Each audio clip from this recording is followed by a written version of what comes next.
اعوذ باللہ من الشیطان الرجیم بسم اللہ الرحمن الرحیم۔ ہمارے معاشرے کے اندر ایک چیز کی مسکنسیپشن ہے اور ایک غلط رواج اور ایک غلط کلچر جو ہے وہ پھیل چکا ہے۔ وہ بے شک ایک پڑھی لکھی فیملیز ہوں یا غریب فیملیز ہوں یا امیر فیملیز ہوں یا ہر کسی میں یہ چیز جو ہے وہ عام نظر آتی ہے، وہ یہ ہے کہ شادیوں کا لیٹ کرنا۔ چلے مین بات، اگر آپ یہ سوال رکھیں کہ شادی کس عمر میں کرنی چاہیے، تو دراصل جو صحیح طور پہ شادی تب کرنی چاہیے جب ایک شخص کو شادی کی ضرورت محسوس ہو، وہ بے شک میل ہیں یا فیمیل ہیں۔ اور شادی تب فرض ہو جاتی ہے جب اس کو یہ اندیشہ ہو کہ وہ اگر شادی نہیں کرے گا تو وہ گناہ میں پڑ جائے گا۔ اور اگر ہم 90% یا اس سے بھی زیادہ پرسنٹیج میں دیکھیں تو عام طور پر یہ عمر زیادہ تر جو لوگوں پر بلوغت کے فوراً بعد سے آ جاتی ہے، کیونکہ جو کہ یہ فحاشی کا دور یا سوشل میڈیا یا ٹی وی، یا آپ اگر باہر سڑک پہ بھی جائیں تو اس میں آپ کو بل بورڈز کے اوپر غیر محرم مطلب غیر پردہ عورتوں کی تصاویر اور مطلب کہ فحاشی، اور یہ اس چیز کا اس دور کے اندر اتنا عام ہونا، اس کی وجہ سے ایک تو ایموشنل کنٹرول جو ہے نا خصوصی طور پر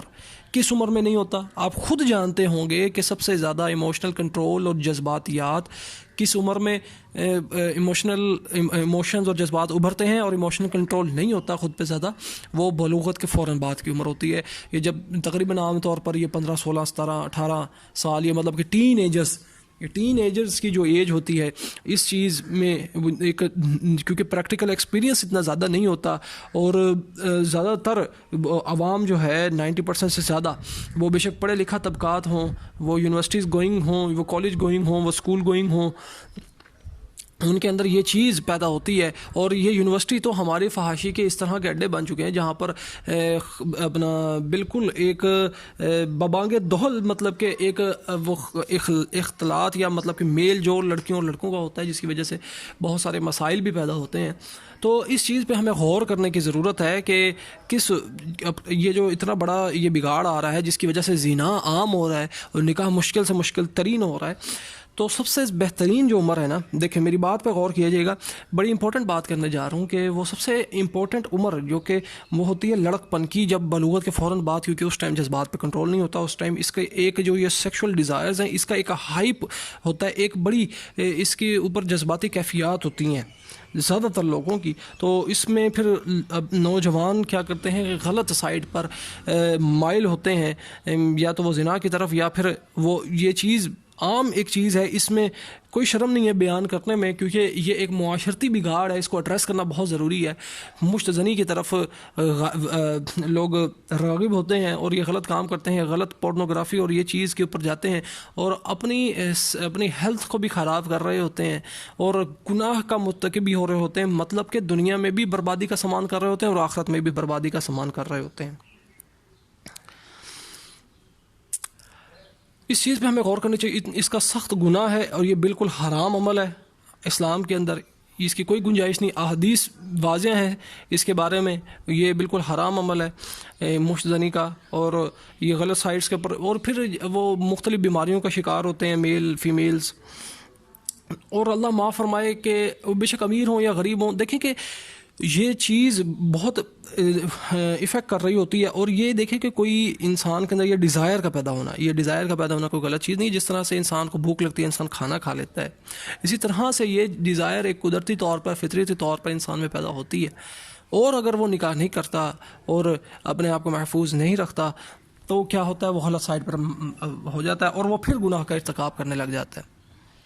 اور یہ بہت بڑا مسئلہ ہے، بے شک کوئی غریب ہو یا امیر ہو، تو یہ سب گھرانوں کے اندر گھرانوں کے بچیوں میں یہ مسئلہ ہے۔ تو اس کے لیے گزارش یہ ہے کہ آپ کو اگر اپنی خیر چاہیے، آپ اپنا فائدہ چاہتے ہیں، تو آپ اپنے آپ پہ غور کریں، اپنے بچوں پہ غور کریں کہ جلد از جلد ان کی شادیوں کی طرف غور کریں، جلد سے جلد ان کی شادی کروائیں جب وہ بلوغت کی عمر میں آئیں۔ تو اصل پیریڈ تو یہ ہوتا ہے، لائف اگر سیٹل کرنے کی طرف بھاگیں، جس طرح کہ آج کل کے جو ٹپیکل جو ماڈرن حضرات ہیں، یا وہ یہ کہیں کہ نہیں پہلے لائف دیکھیں، بہت اچھی بات ہے لائف سیٹ کریں، لیکن وہ لائف سیٹ اصل معنوں میں کریں نا۔ اب یہ لائف سیٹ تب ہوتی ہے جب آپ کی تمام تر چیزیں بیلنس میں چل رہی ہوں۔ اب آپ کی تمام تر چیزیں ان بیلنس ہو، آپ غلط کام کر رہے ہیں، غلط آپ کے ایموشنل کنٹرول نہیں ہے اور یہ چیزیں ہیں، تو آپ کس طرح سے لائف کو کامیاب ہو سکتے ہیں؟ اور یہ چیز غور کریں، دیکھیں کہ اکثریت میں یہ دیکھا گیا ہے کہ جب وہ کامیاب ہوتے ہیں، لڑکے کی ایج جو ہے وہ کم سے کم جو ہے نا 25-26 سال، یہ تو بہت کم ہے جو کہ اس ایج میں شادی کرتے ہیں، برحال زیادہ تر 30 سال یا 30 سال سے ابو کے اندر ہی ہو رہی ہوتی ہیں، یا اپنا فائنینشیل طور پر اکثریت جو ہے وہ تو پھر بعد میں ہی کامیاب ہو رہی ہوتی ہے۔ یہ جس زوم میں جو ہے معاشرے میں کامیابی کا تصور کیا جاتا ہے پیسے کے حوالے سے، بہت ضروری ہے پیسہ، میں یہ اس چیز کے اوپر نہیں کہہ رہا کہ پیسہ ضروری نہیں ہے، بہت ضروری ہے، کمانا ہے اور حلال ذریعے سے کمانا ہے، جائز طریقے سے دنیاوی کامیابی بھی حاصل کرنی ہے، لیکن آپ جب بیلنس میں لے کے چلیں گے تمام تر چیزوں کو، تو وہ اس میں آپ کو بہت فائدہ ہوگا، اور آپ ترقی کریں گے، اور آپ کی جو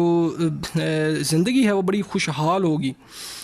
اور آپ کا یہ جو ایک پہلو ہے، ایک دیکھیں کہ یہ ایک جو یہ پیریڈ ہوتا ہے خالصتاً یہ آپ کی بلوغت کے بعد، مطلب 15-16 سال سے لے کر جو ہے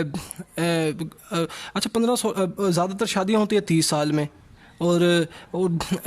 میل حضرات کی، اور وہ 15-16 سال کے اندر بالغ ہو رہے ہوتے ہیں، زیادہ ہائپ اور زیادہ جذباتیات اور یہ چیزیں جو ہے جس کی زیادہ ضرورت آپ کہہ لیں، اس چیز کی ڈیزائر جو ہے وہ کم عمر میں ہو رہی ہوتی ہے، اور شادی اتنی لیٹ ہو رہی ہے، مطلب کہ 15 سال کے عرصے کے بعد، جو کہ زندگی کا اتنا بڑا حصہ تو آپ نے گزار دیا۔ یہ دیکھیں کہ اور کچھ ایسے جگہیں ہیں جہاں پر یہ وہ معاملات ہیں، آپ دیکھیں کہ بہت زیادہ بھی جلدی نہ کریں، آپ یہ بھی نہیں کہ چائلڈ میریجز کریں، آپ ایک نارمل ہے جو کہ لیگلی ہے اور شرعی ہے، آپ 18 سال کی عمر میں بالکل جو ہے میل فیمیلز کی شادی ہو جانی چاہیے، یہ کوشش کریں اپنا، اگر خصوصی طور پر وہ حضرات جو کہ فائنینشلی اسٹیبل بھی ہیں، اپنے بچوں کو اگر کاروبار میں انہوں نے انٹر کر لیا ہے یا ویسے وہ سپورٹ کر سکتے ہیں تو وہ تو ضرور کریں۔ اور دوسری بات جو کہ ابھی اتنے فائنینشلی اسٹیبل نہیں، تو وہ کوشش یہ کریں کہ اپنے بچوں کو جلد از جلد جو ہے فائنینشیل نالج دیں، کاروبار کی طرف لے کے آئیں، پریکٹیکل لائف کی طرف لے کے آئیں، تاکہ وہ زندگی میں جلد سے جلد کامیاب ہوں۔ جلدی شادی کرنے کے کتنے ہی فوائد ہیں، اور ان میں سے یہ دیکھ لیں کہ اگر جلدی شادی ہو جاتی ہے تو اس کے اندر بچے جلدی ہوتے ہیں۔ جب تک وہ 30 سال کی، مثال کے طور پر اگر کسی بچے کی، لڑکے کی 18 سال کی عمر میں شادی ہو جاتی ہے، تو وہ 30 سال کی عمر میں اگر اس کا ماشاءاللہ بیٹا یا بیٹی جو پیدا ہوتا ہے، تو وہ تقریباً وہ ماشاءاللہ وہ تقریباً وہ لڑکپن میں آ جائے گا، اور 35 سال کی عمر تک وہ جوان ہو جائے گا، سمجھ لیں کہ وہ اس کا سہارا بن جائے گا، یا اس کے کندھے سے کندھا ملا کر کھڑا ہوگا اس کی جو اولاد ہے۔ تو اس کے اندر کتنے بینیفٹس ہیں، کتنے ہی معاشرتی بینیفٹس ہیں، تو وہ جلد از جلد جو ہے وہ نسل بھی بڑھے گی، اور جب وہ اس کے بچے جو ہیں، اولاد جو ہے وہ اسٹیبل ہو جائے گی، اور جب وہ فائنینشیل جو طور پر بھی اسٹیبل ہو جائے گی، اور جب وہ کمانے لگ جائے گی، تو پھر جو والد صاحب ہیں یا والدین ہیں، تو ان کو تو معاشرتی جو کام کرنے کا ایک بڑا حسین موقع مل جائے گا، فلاحی کام کر سکتے ہیں، اللہ تعالیٰ کی رضا کے مطابق جو ہے وہ لوگوں کے لیے اچھا کام، بھلائی کا کام کر سکتے ہیں، اور کتنا ہی معاشرے کے اندر حسن پیدا ہو سکتا ہے۔ ہمارا تو خاندانی نظام ہی بہت پیارا ہے، اور شریعت نے جو ہمیں خاندانی نظام دیا ہے یہ تو بہت ہی بہترین ہے، لیکن دراصل ہم وہ ان چیزوں کے اندر جو ہے ہم نے اپنی طرف سے بگاڑ ڈال لی ہیں، ہم ان چیزوں سے دور ہو گئے ہیں جو اصل چیزیں تھیں۔ تو اس چیز پہ غور کرنے کی ضرورت ہے، کہ بہت ایک انتہائی ضرورت ہے، اس چیز کے اوپر غور نہیں کیا جا رہا، اس چیز پہ بہت کم بات کی جا رہی ہے، یا نہ ہونے کے برابر بات کی جا رہی ہے، اور یہ ایک انتہائی امپورٹنٹ پہلو ہے۔ اس چیز پہ آپ خود دیکھیں، اگر آپ اپنا فائدہ چاہتے ہیں اور اپنے آپ کو کامیاب کرنا چاہتے ہیں، اپنی بیلنس لائف چاہتے ہیں، تو اس چیز پہ آپ کو ہر اپنے پہلو پہ زندگی کے خود غور کرنا ہے۔ اور دوسری بات یہ کہ زنا کو جو ہے مشکل بنائیں اور نکاح کو آسان بنائے، اور اللہ تعالیٰ کی رضا کے مطابق عمل کریں۔ نکاح دیکھیں نصف دین ہے، اتنی بڑی چیز ہے نکاح، آپ تو غور ہی نہیں کرتے اس چیز کے اوپر۔ اللہ تعالی ہمیں دنیا و آخرت میں کامیابی عطا فرمائے. اور ایک اور چیز میں عرض کرتا چلوں کہ گمان سے ہٹ کے حق کی پیروی کرنے کے لیے اپنے عقائد و نظریات اور اپنی زندگی کے معاملات، دنیاوی سکسیس کامیابی اور آخروی اصل کامیابی کو حاصل کرنے کے لیے اور صحیح طرح سمجھنے کے لیے جو حق ہے، جو سچ ہے، وہ آپ ایکوائرڈ نالج جو کہ سائنٹیفک نالج ہے اس کو حاصل کریں، اور اس سے بہترین، اس سے بھی بہتر اور جو کہ اصل ہے، وہ جہاں سے تمام نالجز نکلے ہیں، ریویلڈ نالج، آپ اس کو حاصل کریں، اور جو کہ قرآن اور صحیح حدیث کو پڑھیں، اس پر اس کو غور سے خود ترجمے کے ساتھ پڑھیں، اس پر سمجھیں، اس پر عمل کرنے کی کوشش کریں. اللہ تعالیٰ ہمیں دنیا و آخرت میں کامیابی عطا فرمائے. آمین. اللہ حافظ.